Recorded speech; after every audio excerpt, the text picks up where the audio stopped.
வணக்கம் ஃப்ரெண்ட்ஸ், நம்ம பிரியா ஃபேஷனில் இன்னைக்கு பார்க்க போகிற கலெக்ஷன் என்னன்னு பார்த்தீங்கன்னாக்கா, காதி டிஷ்யூ சாரீலே வந்து ஹேண்ட் பெயிண்ட் பண்ண சாரீஸ் தான் நம்ம பார்க்க போகிறோம்.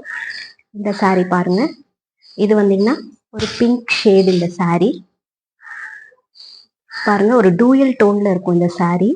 இதில் பார்த்தீங்கன்னா ஹேண்ட் பெயிண்ட் பண்ணியிருப்பாங்க, சன்ஃப்ளவர் டிசைன் கொடுத்துருக்காங்க. நெக்ஸ்ட் ஒன் பாருங்க, ப்ளூ கலர், இதுவுமே ஹேண்ட் பெயிண்ட் பண்ணது தான். இதுவுமே பார்த்தீங்கன்னாக்கா ஒரு டூயல் டோன்ல தெரியும் உங்களுக்கு இந்த சாரீ பார்த்தீங்கன்னா. நெக்ஸ்ட் ஒன் பாருங்க, ஒரு மெரூன் கலர் சாரீ. இதோட ஹேண்ட் பெயிண்ட் பாருங்க, டிசைன் எவ்வளோ சூப்பராக இருக்குன்னு சொல்லிட்டு. இதில் பார்த்தீங்கன்னா டசல்ஸ் வச்சிருக்கோம். நெக்ஸ்ட் ஒன் பார்த்தீங்கன்னாக்கா ஒரு பீகாக் கிரீன் கலர் சாரீ. இதுவுமே பாருங்க எவ்வளோ சூப்பராக இருக்குன்னு சொல்லிட்டு.